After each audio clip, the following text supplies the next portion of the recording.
Hey, I really need to change the energy from this because this is going to be a video that is not this upbeat. We're going to talk about eugenics.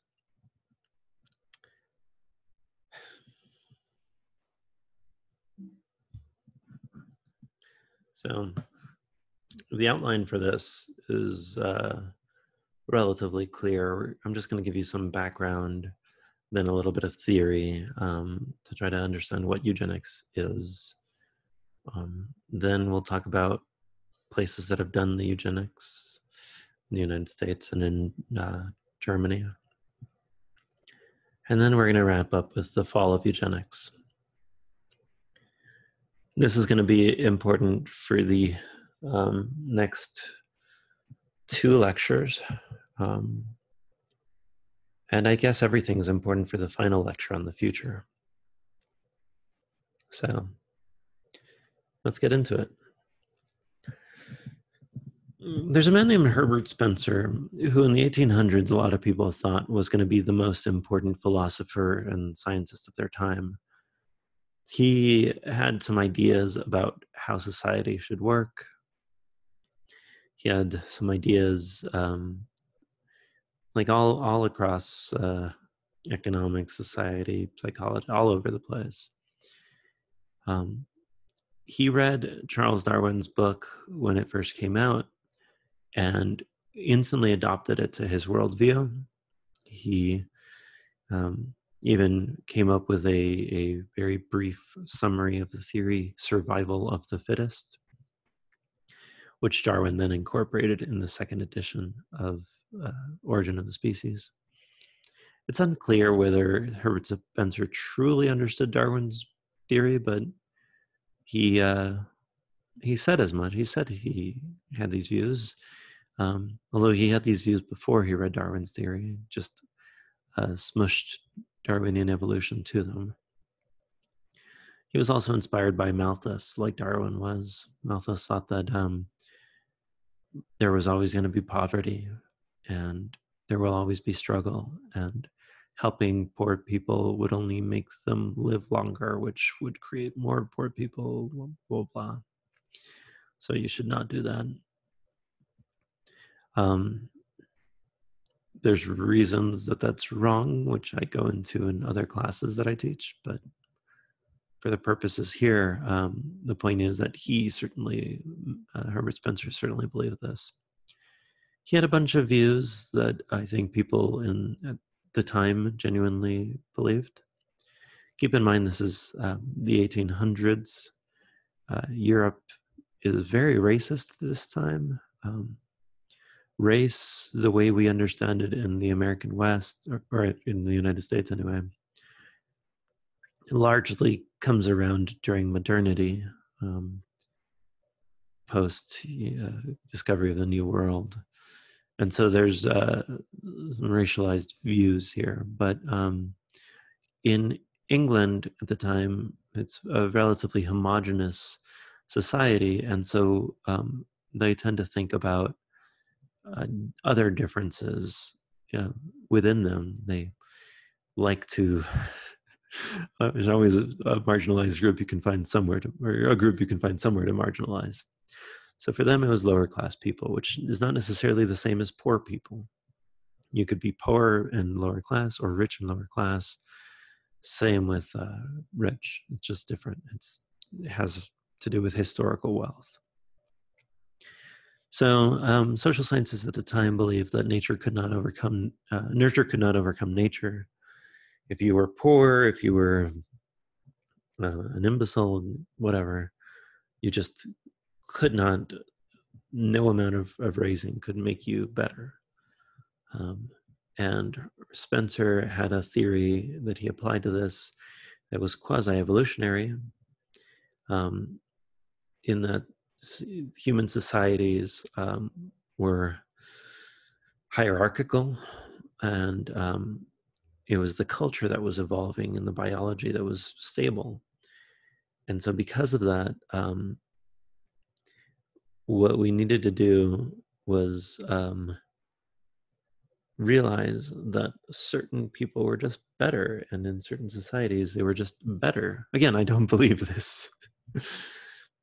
He influenced a lot of people, and it was a dominant worldview for a while. And in various parts of the world, in the United States, some presidents subscribed to this, and they advocated a laissez-faire approach to government that is hands-off.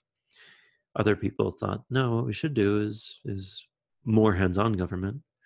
Some people thought that it was just interesting academically, and other people thought that it was our duty as elite Englishmen to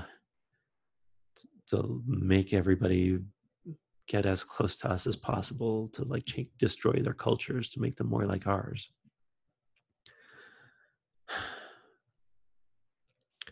Herbert Spencer has a pretty vile quote that I'm just not going to read. I'll put it up here for another second.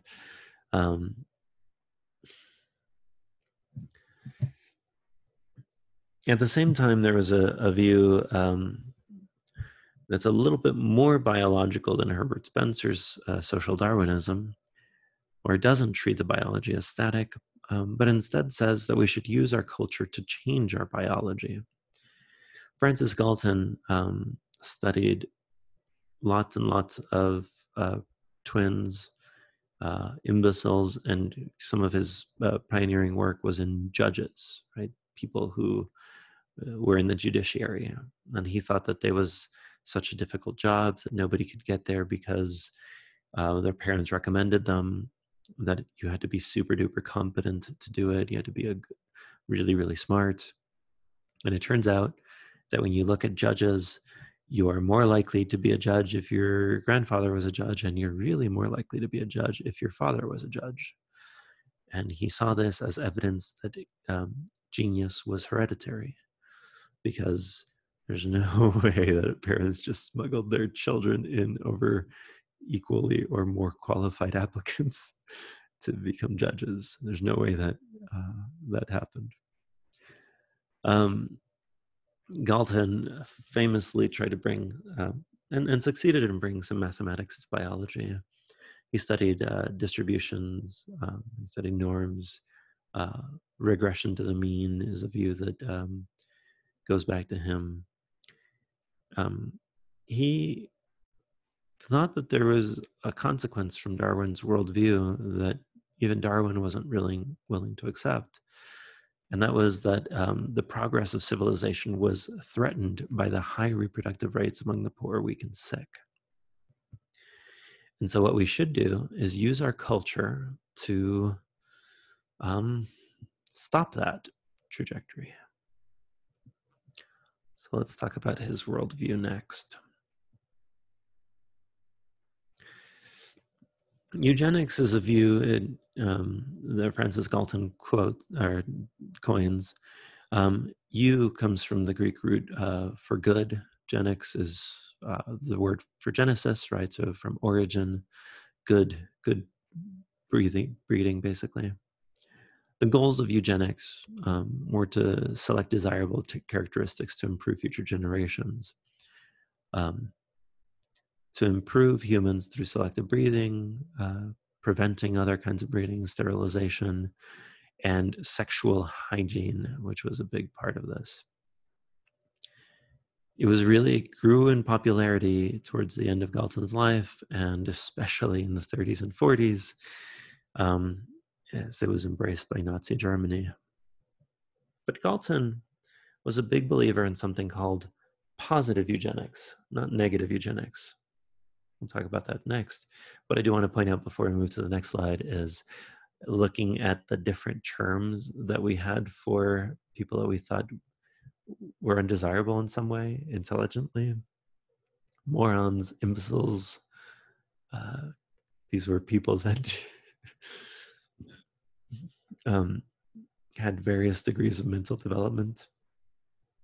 Going to come up in the lecture after this one. But we had technical term. Imbecile is a technical term. So Galton was a big believer in positive eugenics, and this was to give financial and selective incentives to have children for the sake of the race. You promote the right kind of eugenic immigration, people from Western Europe rather than Eastern Europe, people from whatever was the desirable eugenic makeup, right? So I don't want to say racial makeup here, because eugenics at this point is not a racialized worldview. It is important to say that Galton, like Spencer, was thinking in terms of class. Yes, they accepted big racial differences, but they are thinking in terms of class. It doesn't become racial until it hits the United States. There's also negative eugenics. So negative eugenics, instead of promoting people mating, right? So Galton thought we should have the most fit contest every year, like a Miss America pageant and a Mr. America pageant, and then force them to have lots of offspring. They would want to, he thought. There's also negative eugenics, and that's removing the wrong kind of people from the population by preventing them from having children, banning their entry into the country, deporting them, or killing them. Promote contraception, sterilization, abortion, that kind of stuff. Give them financial incentives. And then lastly, parenting license. A lot of eugenics has to do with immigration. Some of it has to do with sexual hygiene, and some of it has to do with just killing or sterilizing. Parental licenses didn't go very far, but some of the other incentives did, as we'll talk about. Early eugenicists were, lots of them were women. Women were very active in this. In fact, Margaret Sanger, the founder of Planned Parenthood, was a big believer in eugenics. I've read her original piece in this, and I actually don't think it's as problematic as that sentence sounds. I think she just wanted women to have control over their reproductive lives. And the idea was that women should be able to decide when they wanted to get pregnant, not have it thrust upon them because they didn't have access to contraception, right? Like nowadays there's condoms and birth control pills everywhere, but at the time there wasn't. Eugenics was popular with middle and upper class people. In fact, there were courses in eugenics taught in lots of schools, lots of universities around the country and around the planet. It was considered a progressive view. It was unseemly, but it was progressive. This was the natural outcome of science, people thought. It was a deliberate intervention in order to make humanity better. There are some people who argued with Galton and with Spencer that there was just some nature that was just bad with some people. People maybe were born criminals.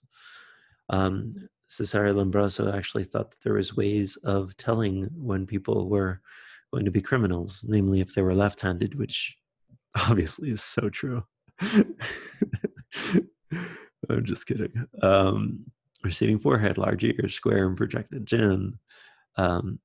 So if you had a lot of these people, he thought that you might be sociopathological, or really only if you were left-handed.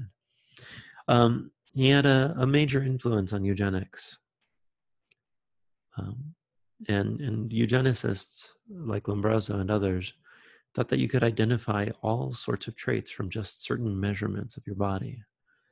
This is kind of following on some of the earlier works in the 1800s of measuring people's scalps, right, to see if there were bumps. But pauperism, alcoholism, feeble-minded promiscuity, intelligence, prosociality, all of these people thought that they could just measure in some way. Okay. So that is the background for eugenics. That's what eugenics is. In the next video, we're going to talk about it in practice. That one's going to be tough. Let's do it.